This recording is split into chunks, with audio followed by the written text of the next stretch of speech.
Bueno, buenas tardes. A mí me toca presentar esta conferencia en honor a Orlando Villamayor. Esta conferencia va a estar a cargo de Laura Japosnik.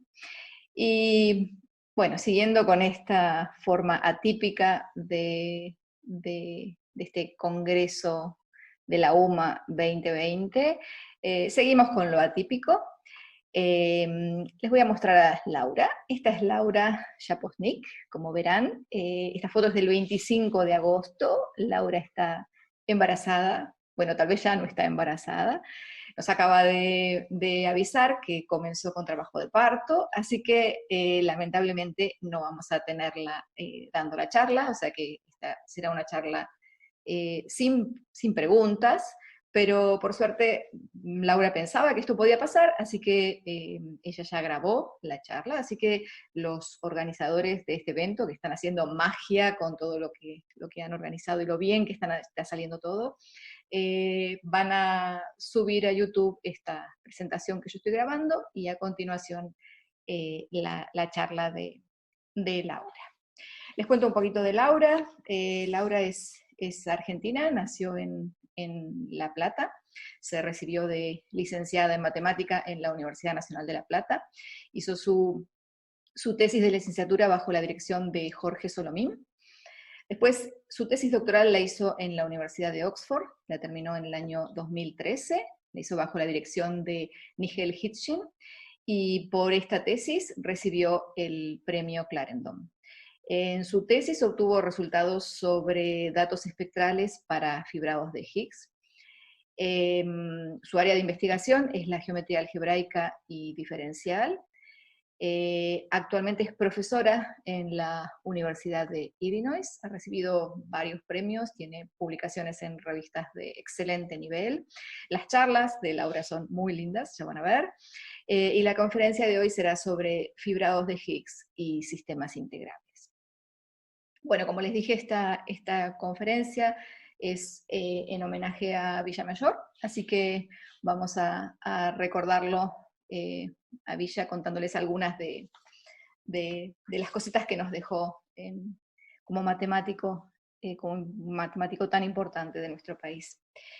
Villamayor nació el 22 de junio de 1923, se recibió de ingeniero aeronáutico en la Universidad de Córdoba, pero desde muy temprano comenzó a estudiar matemática. Él decía, siempre hay algo nuevo, uno nunca termina de estudiar, y esa fue la enseñanza que nos dejó hasta sus últimos días. Organizó muchos seminarios, coloquios, dirigió muchísimas tesis doctorales, ocupó muchísimos cargos importantes, fue presidente del CONICET, presidente de la UMA, fue director del Departamento de Matemática de la Facultad de Ciencias Exactas y Naturales en la UBA, fue miembro de la Academia Nacional de Ciencias Exactas, Físicas y Naturales, entre varios cargos que ocupó. Siempre se encargó de invitar a matemáticos de primer nivel para desarrollar en Argentina los temas que a él le interesaban. Disfrutaba muchísimo el trabajo en grupo y publicó muchos trabajos en colaboración. Entre sus trabajos se destacan sus resultados sobre teoría de anillos, junto con Mischler. Estudiaron los hoy llamados anillos de Villamayor. Junto a Zelinsky realizaron importantes contribuciones a la teoría de Galois para anillos. En colaboración con Artibano Micali, obtuvo importantes resultados sobre la teoría de formas cuadráticas y las álgebras de Clifford. Con Max Karoubi definieron la K-teoría algebraica asociada a un anillo cualquiera, utilizando nociones de homotopía algebraica. Con Micali organizaron en Montpellier el primer congreso sobre K-teoría. También fue muy importante su contribución a la construcción algebraica de singularidades genéricas de Tom Boardman. Esto lo hizo en colaboración con Mount y con Orlando Villamayor, hijo. Esto muestra la variedad de temas en las cuales Villa tuvo contribuciones importantes. Además fue creador del grupo BAG, Buenos Aires Cyclic Homology Group, en el cual participamos Andrea Solotar, Guillermo Cortiñas, Juan José y Jorge Guccione y yo. Durante años nos dedicamos a obtener resultados sobre la homología cíclica, y Villa participó activamente en este grupo hasta últimos días. En el último tiempo él ya estaba con problemas bastante serios de salud y a veces le sugeríamos, bueno, dejar de trabajar o trabajar menos horas y se enojaba. O sea, él realmente disfrutaba mucho el trabajo en grupo. Recibió la beca Guggenheim en el año 1957 y el premio Konex en el año 1983. Fue profesor en la Universidad de Cuyo, donde conoció a Antonio Monteiro. También fue profesor en la Universidad de Córdoba, en la Universidad de La Plata, en la Universidad de Bahía Blanca, y finalmente ocupó un cargo de profesor en la Universidad de Buenos Aires desde el año 1964. También fue profesor en universidades del exterior, en Rutgers University, en Estrasburgo, en París, en Montpellier, entre otras universidades. Recuerdo que alrededor del año 90, cuando nosotros estábamos terminando nuestras tesis doctorales, Villa ya estaba llegando a sus 70 años, nos decía que Mendoza era un lugar donde había que ayudar a desarrollar la matemática, y entonces nos quería convencer de que el grupo entero nos mudáramos a Mendoza para ayudar al desarrollo de la matemática. Me recuerdo incluso alguna charla de Villa con alguien de Mendoza, preguntándole a ver qué tipo de cargos nos podían ofrecer y nos quería convencer. Así fue Villa, intentando que el desarrollo de la matemática se hiciera en todo el país. Trabajó muchísimo también en la UMA y en la organización de estas reuniones de la Unión Matemática Argentina.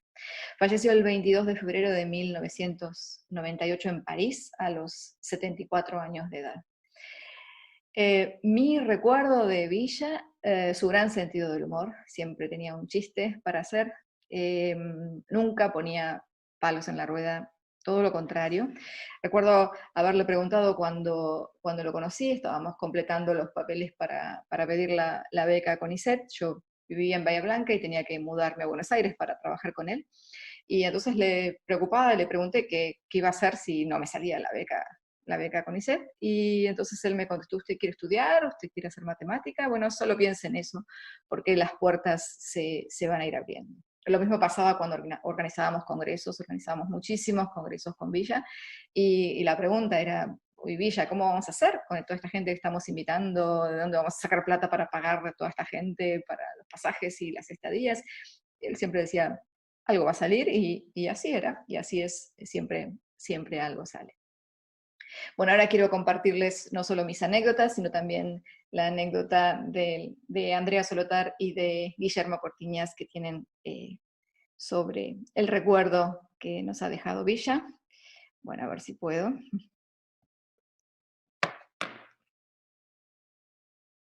Bueno, ahí va el recuerdo de Andrea.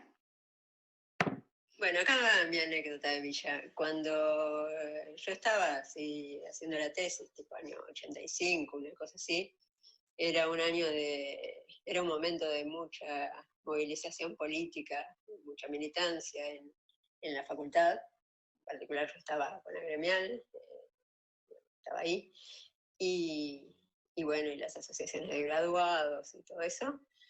Y entonces, bueno, por ahí me pasaba, ¿viste? Mucho tiempo, de la noche hasta tarde, así reuniones y todo eso, me llevaba bastante tiempo. Y Villa, que digamos siempre tuvo una opinión política distinta a la mía, obviamente, pero nunca me habló del tema, lo cual me parece muy bien. Tampoco, bueno, no me decía nada, pero lo que sí me hacía era estar todos los días a las 8 de la mañana para reunirme con él, para contarle qué era lo que había hecho el día anterior. Por ahí no era todos los días, pero ponerle 3 veces por semana, no me acuerdo exactamente. Pero a mí siempre me pareció bueno eso, porque a mí me obligaba a no desatender el trabajo, o sea, me pareció una cosa buena, así que se lo reconozco. Bueno, y ahora la anécdota de Willy. Bueno, anécdotas. Cuando yo lo conocí a Villa no me causó la mejor impresión, porque yo estaba dando final en el aula magna del 1, como alumno, ¿no? Pasó a saludar y entró hablando a los gritos, y yo estaba dando examen. Pero bueno, sé que yo le tenía idea por eso. Bueno, otra cosa es que para mí fue muy importante en esas situaciones que uno no se siente suficientemente seguro, que es suficientemente bueno. Por ejemplo, Bueno, en una época había uno ahí, profesor, que andaba diciendo que nos iba a echar, o sea, que no iba a haber trabajo para los matemáticos puros, que la matemática aplicada se iba a llevar puesto a todo, ¿no?, el resto. Y entonces le fui a decir a Villa, ¿usted cree que tengo que poner a estudiar probabilidades, análisis numérico? Y me dice, usted, no sea problema, usted estudie lo que le gusta, le va a ir bien y se va a destacar. Bueno, eso fue un gran apoyo a mi ego. En el mismo sentido, cuando yo fui a pedir la beca Humboldt, o sea, ellos ya sabía que estaba mal, pero ahí el sistema ahí de Humboldt no podía no presentar una carta de recomendación de tu director de tesis. Entonces yo le pedí si me podía hacer una carta, me la mandó a través de la hija por fax, o viste cómo era Villa que te la mandaba a vos la carta, una carta muy, muy elogiosa que la atesoro, digamos, como una gran cosa que también para mí fue muy importante, ¿no?, en levantarme la moral. En otro orden de cosas, me acuerdo esa manera de ser antigua, ¿no?, medio caballeresca, que con las chicas, que no hay que decir malas palabras y que qué sé yo. Y me acuerdo, por ejemplo, que él en el año 87 iba a haber un congreso en alguna parte, que quería mandar a María Ofelia y a Andrea, y a mí a Nigeria, porque como era el hombre, fui a Nigeria y me fue bárbaro. Y bueno. Bueno, y después de estas anécdotas, decidimos con Guillermo y con Andrea terminar con este tango que escribió Enzo Gentile para los algebristas, y que Villa realmente, a Villa le gustaba mucho este tango, es más, lo tenía colgado en una de las paredes de su oficina. Y dice, algebrista te volviste, refinado hasta la esencia, oligarca de la ciencia, matemático bacán. Y jamás a los que sudan en las otras disciplinas, como damas a pobres minas que laburan por el pan. ¿Te acordás? En otros tiempos, sin mayores pretensiones, mendigabas soluciones a una mísera ecuación. Y hoy la vas de riguroso, revisás los postulados y junás por todos lados la más vil definición. Pero no engrupís a nadie y es inútil que te embales con anillos, con ideales y con álgebras de Boole. Todos saben que hace poco resolviste hasta matrices y encontrabas las raíces por el método de Stum. Pero puede ser que ocurra que en los tumbos de la vida tanta cáscara aburrida te llegue a cansar al fin y añores tal vez el día que sin álgebras abstractas y con 2 cifras exactas te encontrabas tan feliz. Bueno, ahora sí, entonces los dejo con Laura, con la charla grabada de Laura Japosnik.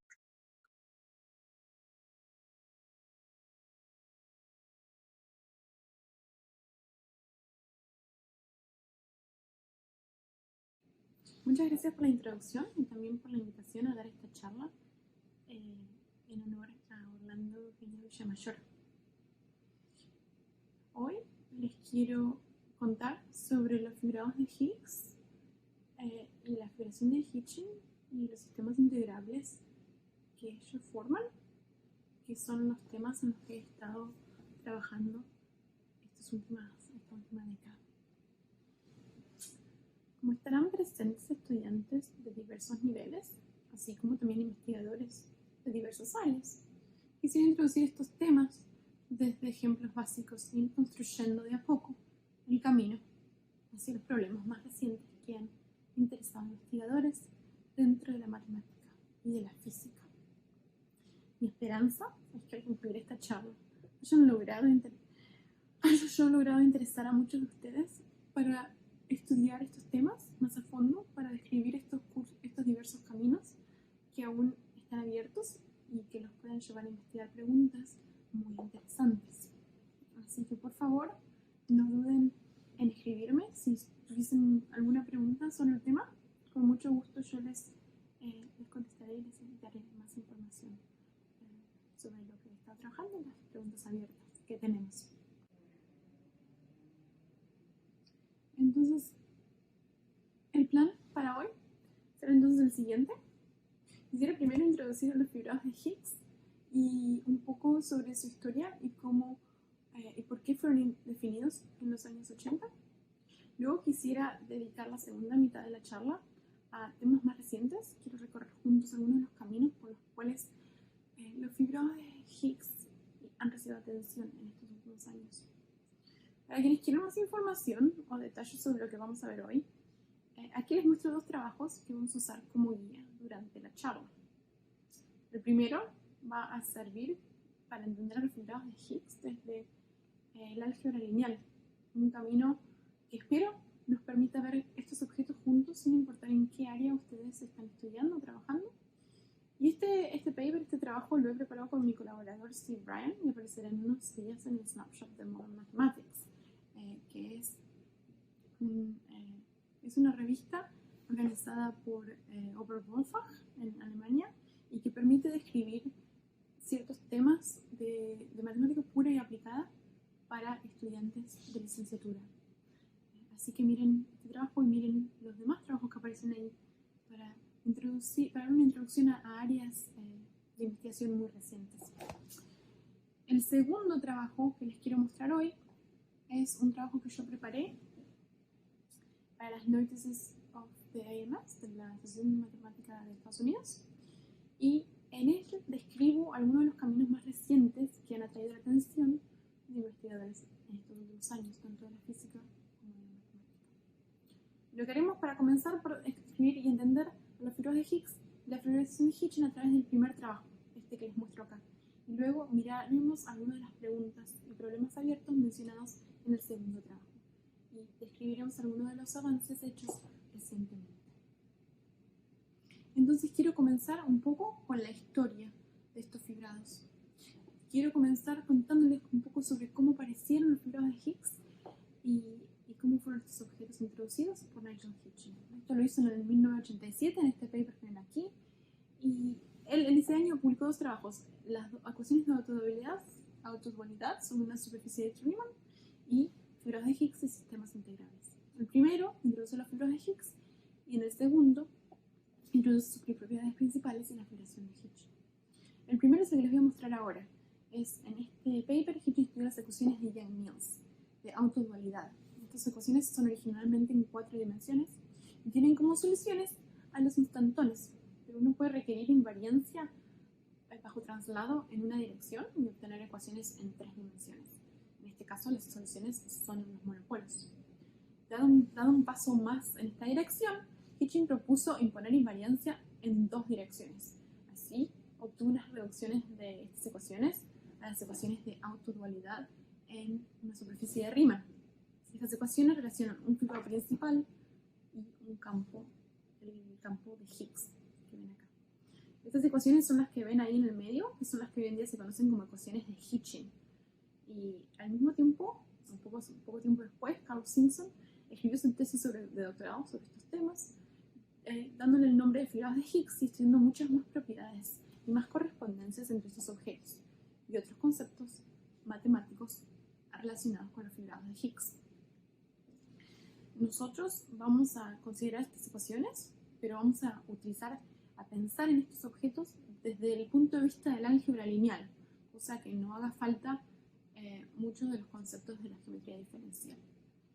Entonces las vamos a pensar en términos de fibrados vectoriales, como ya veremos en unos momentos, y los vamos a estudiar desde ese punto de vista. Pero lo que nos interesa hoy no es tanto un fibrado de Higgs en sí, sino la familia de fibrados, o lo que llamamos un espacio de móduli. Es una familia de fibrados de Higgs que tienen características geométricas y topológicas como familia, y este es lo que vamos a llamar el espacio de móduli de fibrados de Higgs. Y nos va a ser muy importante entender este espacio de móduli, pues este es el espacio que va a tener muchas propiedades de las que vamos a estudiar. Entonces, lo que quiero hacer ahora es contarles un poco qué son los espacios de móduli y cuál es el espacio de móduli de Higgs. Eso se lo contaré en la siguiente. ¿Por qué nos interesa un espacio de móduli? Pues el espacio de móduli de fibrados de Higgs nos va a brindar la oportunidad de estudiar objetos fundamentales de la matemática contemporánea, muy cercanos a la física, pero vistos desde la perspectiva de los fibrados de Higgs, o sea, usando todos los métodos de los fibrados de Higgs, pero para estudiar objetos que no son fibrados de Higgs en general. Entonces, queremos entender estos espacios de móduli, y para entender estos espacios de móduli tenemos que entender espacios de móduli en en general. Los espacios de módulo de fibrados de Higgs tienen una estructura hipercal, que es una de las principales características que miraremos con mayor atención muy pronto. Por ahora lo que quiero señalar es que a través de esa estructura uno puede interpretar el espacio de módulo de los fibrados de Higgs como dos espacios distintos y muy diferentes. El espacio de módulo de conexiones planas sobre un fibrado complejo, y esa correspondencia que se obtiene a través de lo que uno conoce como la correspondencia de Hodge no abeliana. Fue estudiada por Simpson, Hitching, Corlett y Donaldson poco tiempo después de que Hitching introdujera estos fibrados de Higgs y que Simpson los estudiara en su tesis de doctorado. Esta correspondencia nos va a permitir entender propiedades de conexiones complejas, las conexiones planas sobre superficies complejas, a través de los fibrados de Higgs. Y cada vez que pensemos en fibrados de Higgs, podemos pensar en estas conexiones planas y hacernos las preguntas sobre las conexiones planas en términos de fibrados de Higgs. Ahora bien, hay un segundo espacio que está también relacionado, y este segundo espacio es el espacio de representaciones irreducibles del grupo fundamental de la superficie de Riemann, donde están los fibrados de Higgs, dentro del grupo de estructura de los fibrados de Higgs. Y esta correspondencia es la que se llama correspondencia de Riemann y Hilbert. Vale señalar que esta segunda correspondencia está dada por un isomorfismo analítico, mientras que la primera correspondencia es entre espacios como variedades reales. Vamos a escribir esto acá en la filmina, porque es importante la comparación, pues cuando necesitemos estructuras complejas para hacer algún estudio, vamos a tener que tener en cuenta que las correspondencias a veces se olvidan de la estructura compleja de estos espacios. Entonces, estas dos correspondencias nos van a permitir hacernos preguntas desde varios puntos de vista. Siempre tendremos en mente la relación con la teoría de representaciones y la teoría de conexiones planas, y vamos a usar esas correspondencias para motivar el estudio de los fibrados de Higgs. Entonces, a través de estas dos correspondencias, uno puede contestar e investigar preguntas fuera del ámbito de los fibrados de Higgs, utilizando las técnicas de los fibrados de Higgs, dándonos una motivación, como les decía, más para estudiar estos objetos. Finalmente, les quiero mencionar que el espacio de módulo de Higgs es muy interesante también porque forma un sistema integrable, con aplicaciones, por ejemplo, el programa de Langlands a la simetría de espejo y muchas más partes de la matemática y la física. Por ejemplo, en el 2010, el profesor Ngo Bao Chao ganó la medalla Fields por su trabajo en el programa de Langlands, en el cual utilizó como herramienta fundamental este sistema integrable. O sea que es realmente muy importante. Habiéndoles contado un poco sobre la aparición de los fibrados de Higgs y sobre algunas de sus razones por las que los hacen interesantes, quiero ahora mostrarles una de las maneras de entender estos fibrados utilizando principalmente álgebra lineal, o sea, no yendo más lejanamente a la geometría o la topología.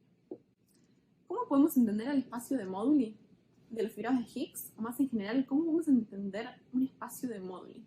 Comencemos por esa pregunta, porque esto nos va a ayudar a entender qué es lo que pasa en el caso de los Higgs particulares. Los espacios de móduli nos brindan un tipo de estructura que nos permite ver objetos particulares a través de objetos más generales. Es como una guía telefónica que nos ayuda a encontrar objetos particulares, pero dirigiéndonos a representantes de cada clase de equivalencia. ¿Cuál es el beneficio de esto? Al mirar estos espacios de clases de equivalencia, uno puede distinguir más fácilmente las propiedades geométricas y topológicas del espacio que luego ayudan a identificar las propiedades particulares de los objetos en sí.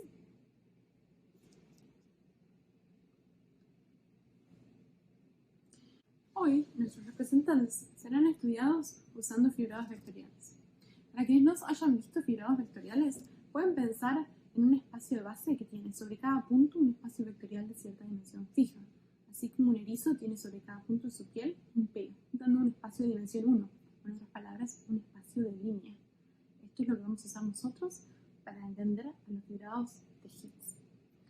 Los fibrados de Higgs van a implicar fibrados vectoriales sobre una superficie de Riemann.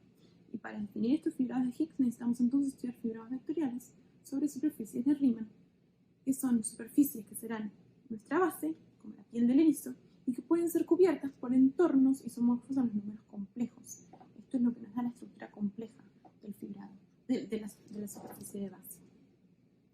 Sobre dicha superficie, que está cubierta con estos entornos, un fibrado de Higgs, entonces, está dado por un fibrado vectorial E, que en general lo llamamos E, y un mapa holomorfo que transforma este fibrado.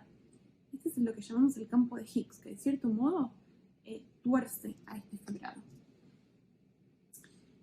Entonces, el fibrado actúa sobre cada fibra, y cada fibra está sobre cada punto de la superficie de Riemann. O sea que, si tomamos un fibrado de rango R sobre la superficie de Riemann, estamos torciéndolo. Estamos torciendo la piel del erizo, torciendo los pelos. Sobre un fibrado de rango R en una superficie de Riemann, entonces podemos ver a los fibrados de Higgs o a los campos de Higgs como una matriz de dimensión R por R con entradas polinomiales en un parámetro Z, que es un número complejo que indica dónde estamos en la superficie. Porque recuerden que en los entornos de nuestra base son vistos como los números complejos, entonces tenemos que usar un número complejo como nuestro parámetro. Estas son las entradas polinomiales, las que escribí aquí, y al elegir un valor particular para el parámetro Z, entonces el campo de Higgs se transforma en una matriz con entradas complejas. Y esta matriz transforma las fibras, que son espacios vectoriales.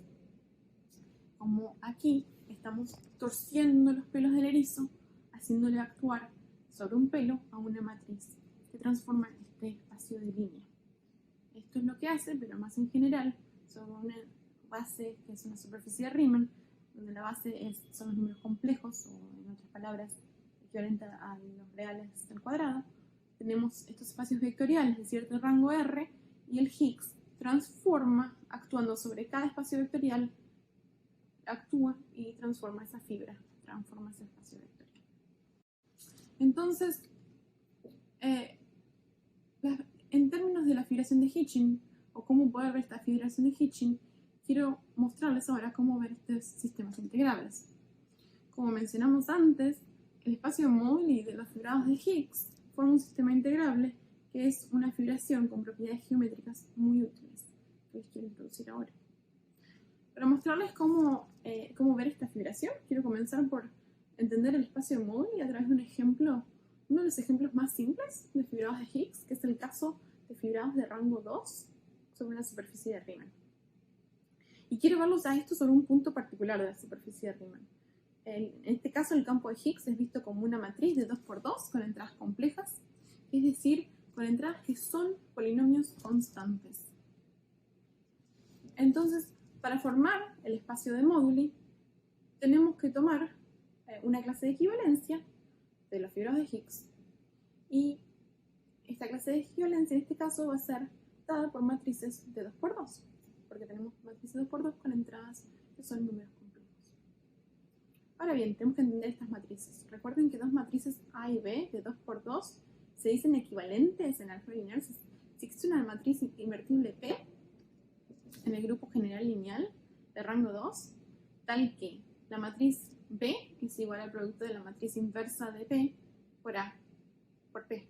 Escribamos esto acá en la filmina para recordar cómo ver las clases de equivalencia de matrices. Pues los fibrados de Higgs son realmente matrices sobre cada punto de la superficie de Riemann. Tenemos que pensar simplemente en matrices que modifican estos fibrados vectoriales, o sea, sobre cada punto modifican el espacio vectorial. Entonces, las clases de equivalencia de estas matrices nos van a permitir entender los fibrados de Higgs.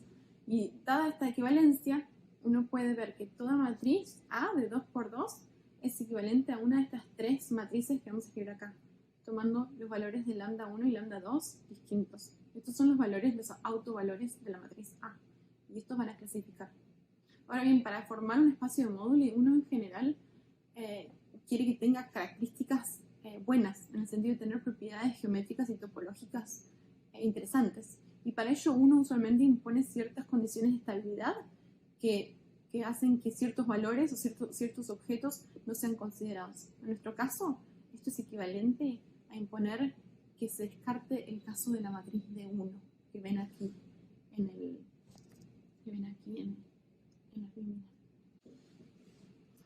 Entonces, el espacio de Model y de los fibrados de Higgs de rango 2, con entradas complejas, es decir, en un punto particular de la superficie de Riemann, puede entenderse como el espacio de pares lambda 1 y lambda 2 de números complejos, que son los que nos daban esas matrices, donde un par de valores y el par con el orden inverso representan la misma clase.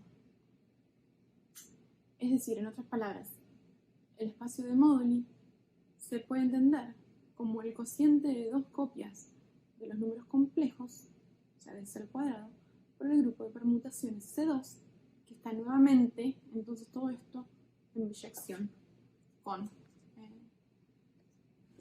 C2. Estos dos autovalores de las matrices, o sea, del Higgs, es lo que nos permite entender al espacio de Moduli.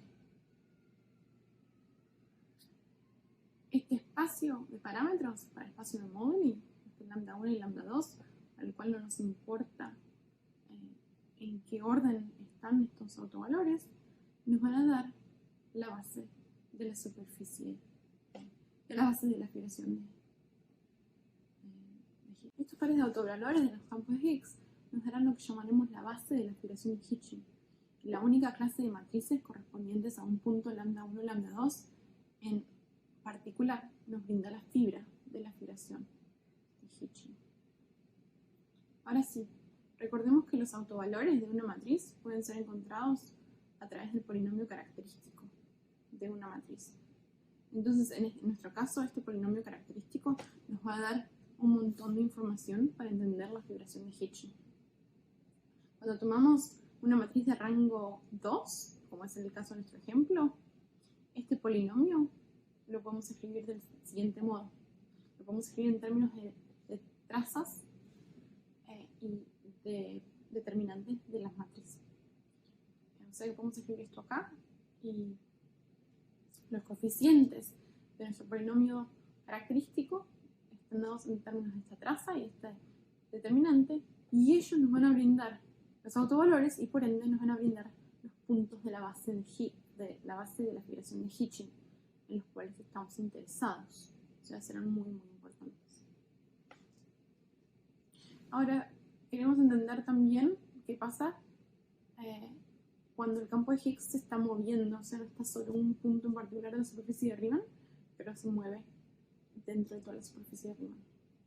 Cuando el campo de Higgs es una matriz de 2×2, que tiene entradas polinomiales, pero ahora que no tiene entradas polinomiales de grado 0, sino de grado más alto, la traza y el determinante ahora son polinomios en sí de la variable z, que nos da el punto de la superficie de Riemann donde nosotros estamos.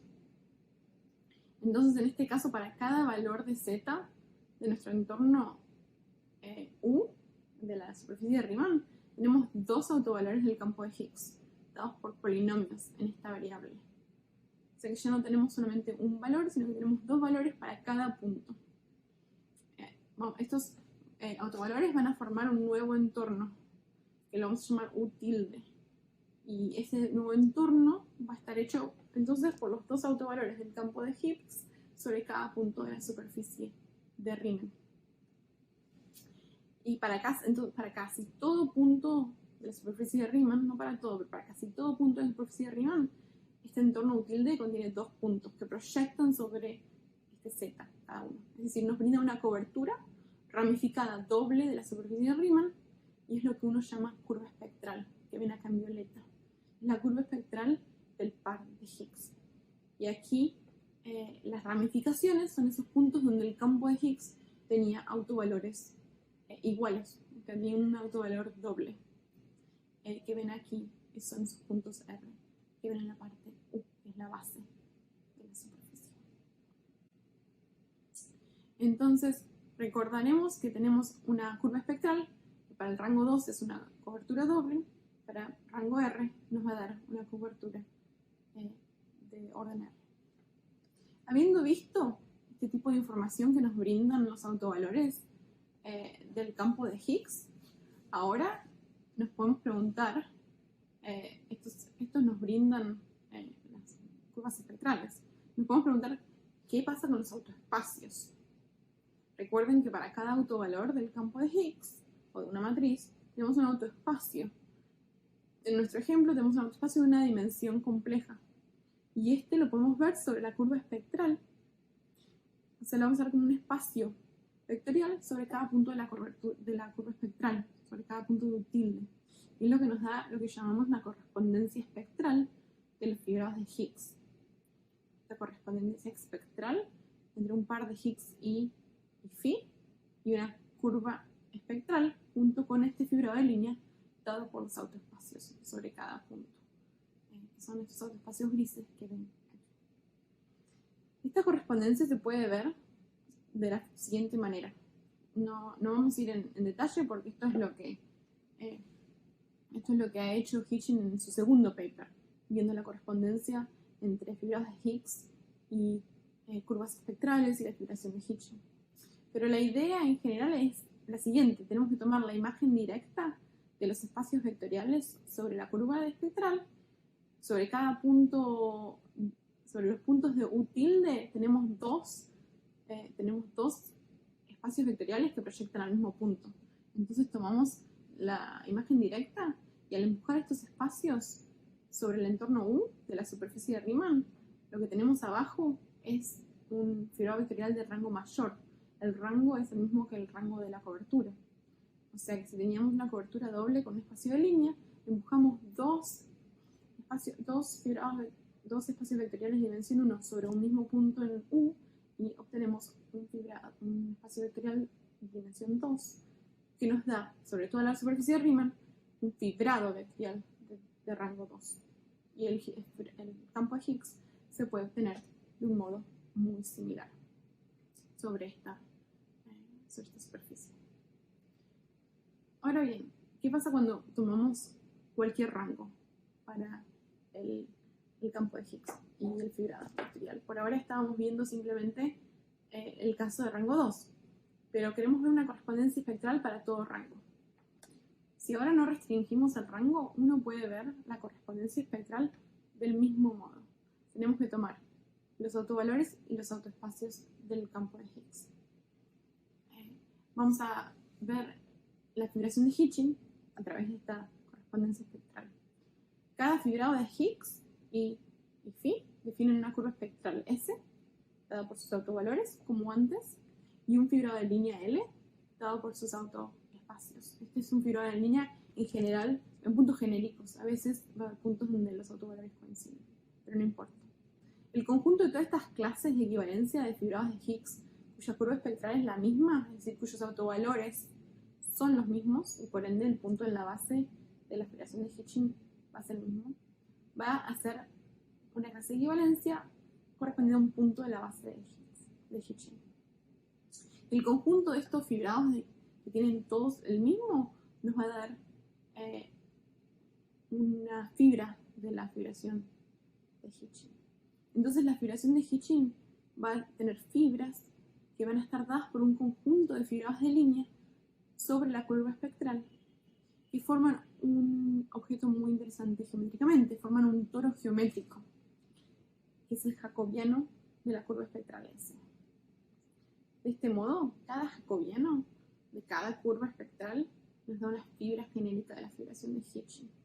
Y así el conjunto de todas las curvas espectrales nos dan la base de la fibración de Hitching, y el conjunto de todos estos jacobianos de cada una de estas curvas nos va a dar las fibras genéricas que ven aquí en violeta.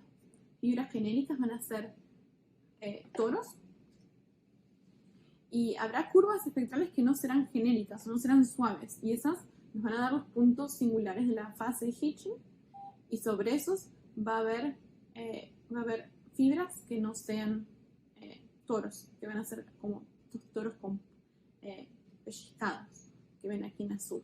de cómo entender la fibración de Hitching como una fibración de Tor sobre una base de curvas espectrales, quiero recorrer algunas de las preguntas que nos podemos hacer como investigadores y que los investigadores han hecho últimamente, en estos años recientes.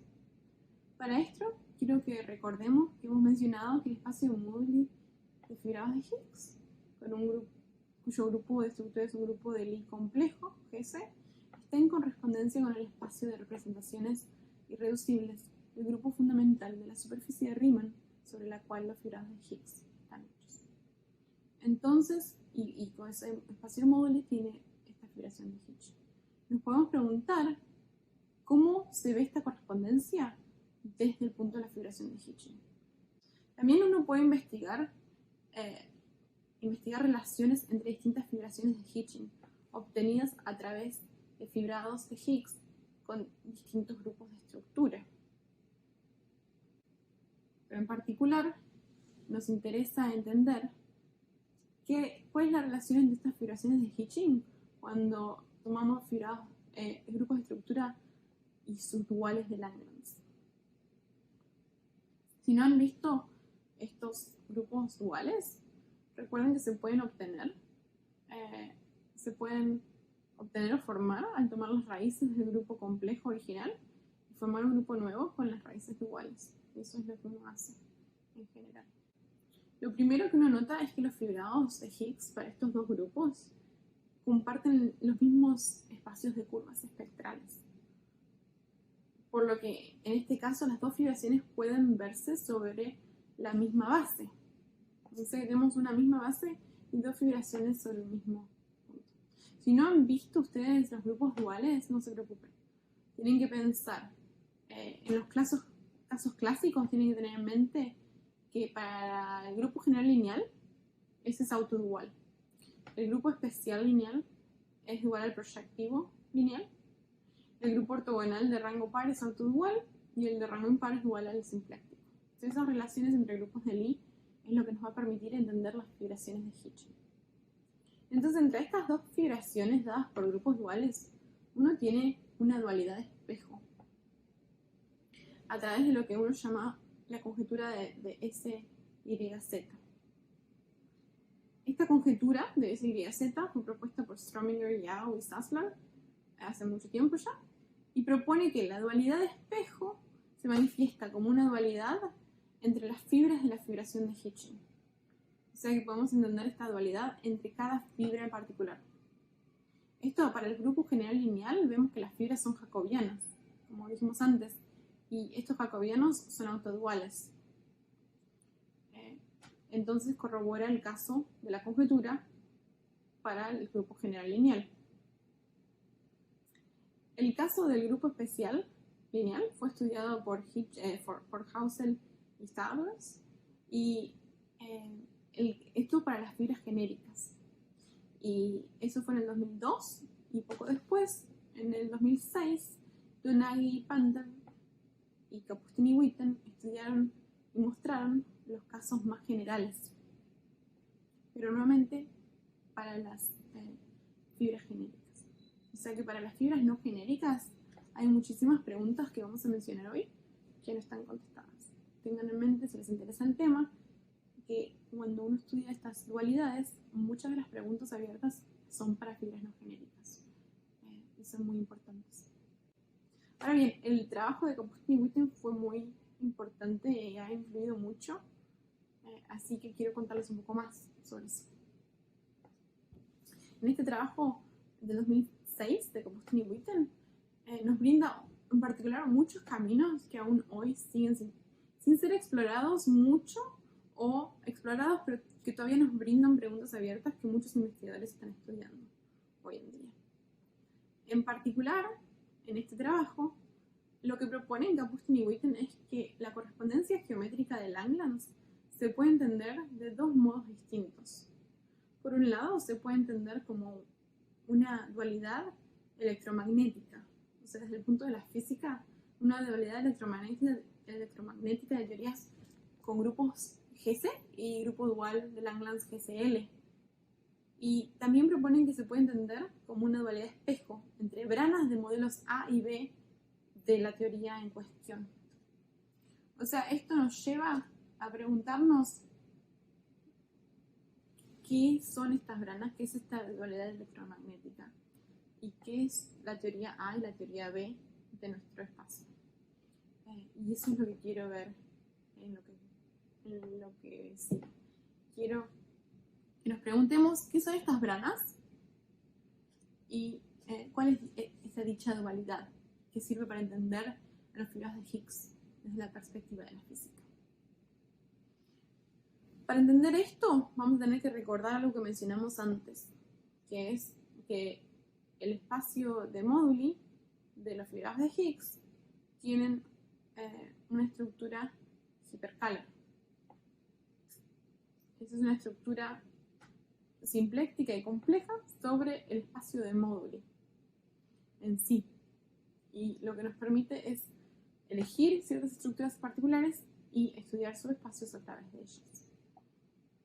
La estructura hiperkähler en sí nos da una esfera de estructuras complejas y de estructuras simplécticas asociadas, las cuales podemos utilizar para estudiar el espacio de móduli. Para ello vamos a tener que fijar estructuras, no vamos a trabajar con la esfera en sí, pero vamos a fijar tres estructuras complejas que voy a llamar I, J y K, y que van a estar relacionadas a través de las ecuaciones cuaterniónicas que vamos a escribir acá. Las ecuaciones son que I al cuadrado es J al cuadrado y es K al cuadrado y es el producto de las tres I, J y K y es menos 1. Y van a tener estas estructuras complejas tres estructuras simplécticas asociadas. Estas se pueden obtener al mirar a la métrica riemanniana que tiene el espacio y ponerle adentro cada estructura. A estas las vamos a llamar omega I, omega J y omega K. Y estos recuerden que son simplemente dos formas diferenciales que son no degeneradas sobre el espacio de móduli. Entonces, es usual fijar estas tres estructuras complejas de un modo canónico. Y el modo que vamos a usar es el que usan casi todos, casi siempre, que es que se piensa la estructura I como la estructura inducida por la superficie de Riemann, que tiene una estructura compleja, y la estructura J se la piensa como la estructura inducida por la estructura compleja del grupo complejo, del grupo GC. Ahora bien, dadas esas tres estructuras, uno puede preguntarse, están fijas y tienen formas simplécticas asociadas, uno puede preguntarse cómo se relacionan subespacios del espacio móduli con estas estructuras. Entonces vamos a decir que un espacio lagrangiano con respecto a una de las formas simplécticas es una A-brana. Recuerden que un espacio lagrangiano es un espacio que tiene la mitad de la dimensión del espacio original y sobre el cual la forma simplética es nula. Entonces es el espacio de mayor dimensión sobre el cual una forma simplética puede ser nula, sin ser degenerada. Equivalentemente, vamos a decir que un subespacio holomorfo con respecto a una de las formas complejas es una B-brana. Y si no han visto estos términos antes, para recordar cuál nombre le corresponde a cada espacio, pueden pensar en la A del lagrangiano, pues esos son justo los que les dan las A-branas. Así que recuerden A para lagrangiano y A para A-branas. Con respecto a la terna de estructuras complejas I, J y K y sus formas simplécticas asociadas, uno va a tener 4 tipos de branas que pueden existir. O sea, los subespacios pueden tener 4 tipos de estructuras que son aceptables. Y queremos ver esas branas dentro de la figuración de Hitchin y dentro de la simetría espejo. Las branas BA, las branas BBB, las branas ABA y las branas AAB, donde cada entrada de la terna de letras indica si un espacio es lagrangiano o solo holomorfo con respecto a cada una de estas estructuras que hemos fijado, complejas y simplécticas, en el orden que las fijamos, y JK. Por ejemplo, una brana BBB es un subespacio hipercalar del espacio móvil en sí. Es el caso, por ejemplo, de un punto en particular o del espacio entero. Todo el espacio entero es un subespacio hipercalar. Pero, ¿cómo encontrar otros ejemplos de estas branas, de las BBB o en general de todos estos? Es una pregunta que sigue abierta. Así que más generalmente, dado que hay 4 tipos de branas, y esto es en general para vuestro espacio hipercalar favorito, uno se puede preguntar cómo podemos construir ejemplos de familias de branas de cada tipo, formadas por fibrados de Higgs en nuestro caso. También podemos preguntar qué efecto tienen las dualidades sobre estas branas. En particular, qué efecto tiene la dualidad de espejo. Desde la física sabemos qué tipo de dualidad existe. Las branas BAA son duales a las BBB y los otros 2 tipos de branas son autoduales. Las ABA y las AB son autoduales. ¿Pero qué significa esto para familias de branas en particular? Eso no está claro, no está solucionado. ¿Cómo es la dualidad? ¿Cómo actúa sobre cada brana? Y también está abierta la pregunta de cómo funciona esta dualidad dentro de la fibración de Hitchin. Y lo que es más importante, cómo funciona esta dualidad para branas dentro de las fibras singulares. La idea es que podemos entender la dualidad espejo y la correspondencia de Langlands para las fibras singulares, que está todavía no entendida en general, a través de las branas que están incluidas completamente sobre estas fibras singulares. Entonces quisiera terminar esta charla contándoles un poco sobre los trabajos que he hecho en estos últimos años relacionados con las preguntas que les he contado, que les he mencionado. En particular les quiero contar cómo uno puede construir familias de branas de fibrados de Higgs a través de simetrías. La idea es imponer simetrías sobre los objetos que uno tiene al comenzar. Para nosotros estos objetos son los fibrados de Higgs, un grupo de estructura complejo de Lie, y una superficie de Riemann, que es una superficie compleja. Entonces, sobre el grupo complejo de Lie podemos imponer una estructura real. Esto es una involución antiholomorfa tau que fija en el grupo complejo un subgrupo real G. Equivalentemente, sobre la superficie de Riemann, que es compleja, podemos imponer una forma real. Esto es una involución antiholomorfa F, cuyos puntos fijos estarán dados por círculos dentro de la superficie de Riemann. Finalmente, en la superficie de Riemann también podemos poner la acción de un grupo finito. Y en este caso los puntos fijos van a ser puntos aislados, si hay alguno dentro de la superficie. Ahora bien, nos podemos preguntar cómo podemos obtener familias o familias de branas de cada uno de los 4 tipos usando estas simetrías. Recuerden que hay branas ABA, BBB, BAA y AAB. Y lo que vamos a hacer es obtener estas branas a través de sus variedades fijas bajo las acciones inducidas de estas simetrías dentro del espacio móvil del fibrado de Higgs. En el caso de las branas ABA, con David Baraglia, lo que mostramos es que al mirar a las subvariedades fijas bajo la acción inducida por la estructura real F en la superficie de Riemann, uno obtiene branas ABA. Estas les voy a contar un poco más en lo que queda de la charla, pues son realmente muy interesantes. En el caso de las branas BAA, uno las puede obtener como subvariedades fijas bajo la acción inducida de la forma real tau en el grupo complejo. Estas branas son las que Kapustin y Witten estudiaron en su paper en 2006, que yo les mencioné, pero sin verlas como puntos fijos. Ellos las veían como branas en sí. Y son espacios que yo he estudiado y Hitchin y muchos otros han estudiado desde hace mucho tiempo, pues están relacionados con representaciones de grupos reales. Las imágenes que ven aquí son de la BAA brana de fibrados de Higgs con grupo SLR2R.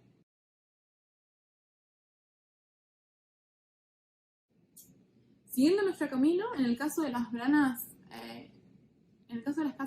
BBB, uno puede obtenerlas como familias de fibrados de Higgs equivariantes bajo la acción de un grupo finito, gamma, como el que les puse ahí en la superficie de Riemann. Esto es lo que estudiamos junto a Sebastián Heller, y más recientemente lo estudiamos con Sebastián Heller y Indranil Biswas para, en vez de superficies de Riemann, espacios de dimensión mayor. Finalmente, el caso de las AAB branas lo estudiamos con Baraglia y mostramos que se pueden obtener como subvariedades fijas bajo las acciones inducidas de las estructuras reales sobre el grupo complejo y sobre la superficie de Riemann, ambas al mismo tiempo. Estas brindan ejemplos de sistemas, subsistemas integrables. Dentro de la fibración de Hitchin, uno tiene que es un sistema integrable. Estas branas, tanto las AAB como las ABA, nos dan sistemas subintegrables.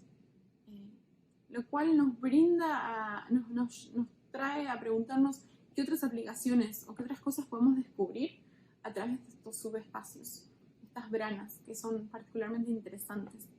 ¿Qué más nos pueden decir en términos de representaciones o en términos de la fibración de Hitchin? Y es lo que les quiero contar en la última parte de la charla. Entonces vamos a comenzar con las branas ABA, y estas son las branas que estudiamos con David Baraglia a través de una involución F que actúa sobre la superficie de Riemann. Quiero que para entender la importancia de estas branas, quiero considerar la siguiente pregunta que se hacen mucho en teoría de representaciones, que es dada una 3 variedad M, como la que dibujé aquí, cuyo borde es nuestra superficie de Riemann, ¿cuáles representaciones se extienden? ¿Cuáles representaciones del grupo fundamental de la superficie de Riemann sigma se pueden extender al grupo fundamental de M? Eso lo quiero preguntar. Para poder contestar esta pregunta desde las fibraciones de Hitchin, podemos considerar a 3 variedades obtenidas a través de una forma real, que es lo que les escribo acá, como un producto. En este caso, para cada círculo de gamma fijo en la superficie de Riemann por la involución F, uno tiene un fibrado de Higgs. Acá F, que es mandado a sí mismo. Entonces, para cada dimensión del fibrado vectorial de E, uno tiene una elección de un más o menos 1 para la acción de F inducida por en esa dirección del fibrado, porque el fibrado es mandado a sí mismo o a su inverso. Entonces, en cada dimensión elegimos un 1 o un menos 1. Y esta elección de más o de menos 1 es lo que nos brinda lo que llamamos la clase de E dentro de la teoría equivariante de la superficie de Riemann. Y es lo que nos va a permitir identificar las representaciones que se extienden de un grupo fundamental al otro. Entonces, el teorema que hemos probado con David Baraglia hace unos años sobre estas 3 variedades es el siguiente.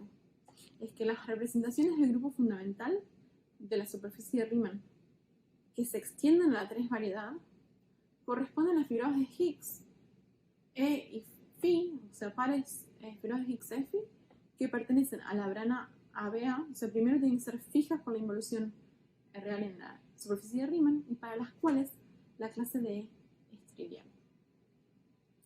Ahora, bien, aunque muchísimas de las 3 variedades que uno estudia más a menudo se pueden poner en términos de estas anti-involuciones, como les escribo acá, estas M, hay muchas otras que no se pueden. Hay muchas 3 variedades cuyos bordes son superficies de Riemann y que no se pueden poner en estos términos, y para estas la pregunta se mantiene abierta. ¿Cómo entender el espacio de subvariedades? ¿Cómo entender el espacio de representaciones que se pueden extender de un grupo fundamental al otro? Uno puede mostrar, no muy difícilmente, que estas subvariedades forman una brana ABA. O sea, el tipo de la brana se entiende, pero la geometría y la topología de estas branas no es conocida. O cómo se las ven desde los fibrados de Higgs, si forman un sistema subintegrable, como es el caso de estas que hemos visto, o si forman otro tipo de espacio. Ahora, quisiera concluir ahora esta charla, que ya es hora de ir terminando, mencionando algunas de las aplicaciones de las BAA branas de fibrados de Higgs que vienen como fibrados fijos bajo la acción inducida de una forma real sobre el grupo complejo. En este caso, nos podemos preguntar lo siguiente. Nos podemos hacer muchas preguntas, pero quiero concentrarnos en la siguiente. ¿Dónde y cómo podemos ver estas branas dentro de la fibración de Hitching? En particular, esto nos ayudaría a entender la dualidad de espejo y la dualidad de Langlands para estas branas. Y lo que hemos hecho con mis colaboradores es entender estas branas y proponer conjeturas sobre cómo la dualidad de Langlands actúa. Estas branas las podemos encontrar como subespacios abelianos dentro de las fibras de Hitching o como subespacios no abelianos dentro de las fibras de Hitching. En efecto, el primero, por ejemplo, es el caso que aparece cuando consideramos una estructura real, tau, fijando una forma real G, que es dividida del grupo complejo, una split group form. Es decir, para estos grupos clásicos, cuando reemplazamos los números complejos por los números reales. En este caso, yo he mostrado que estas branas B a A aparecen como puntos de orden 2 en las fibras de Hitching, dando un recubrimiento de la base de Hitching. El cual este recubrimiento, por ejemplo, podemos estudiarlo usando monodromía, que es algo que he hecho, y entender componentes conexas de la brana en términos de monodromía. En el segundo caso, lo hemos estudiado más recientemente y es bastante distinto. En este caso hay que tomar otros grupos y lo hemos estudiado con Hitching y aparecen cuando reemplazamos a los números complejos, ahora no por los números reales como hicimos para las formas separadas, sino por los octoniones. Los octoniones son la extensión no asociativa de los cuaterniones. Y en este caso uno obtiene branas B a A dadas por espacios no abelianos dentro de cada fibra. O sea, las branas B a A son fijas bajo las involuciones que fijan a los grupos reales con valores en los octoniones. Más recientemente, en los últimos años, lo que estudiamos con David Baraglia fue en qué casos uno no tiene ni siquiera solo espacios abelianos o espacios no abelianos. Lo que encontramos es que hay ciertos ejemplos, inesperadamente, que de branas B a A, cuya aparición dentro de la fibración de Hitching es una mezcla de espacios abelianos y no abelianos. Y este es el caso, por ejemplo, de los grupos ortogonales con orden P y Q. Hay muchas preguntas que uno puede hacerse a través de estos subespacios, tanto para los espacios de Model y de Higgs, como más en general para los espacios Hyperkähler de otros objetos. Pero debemos dejar estas preguntas para otro momento, pues es hora de terminar.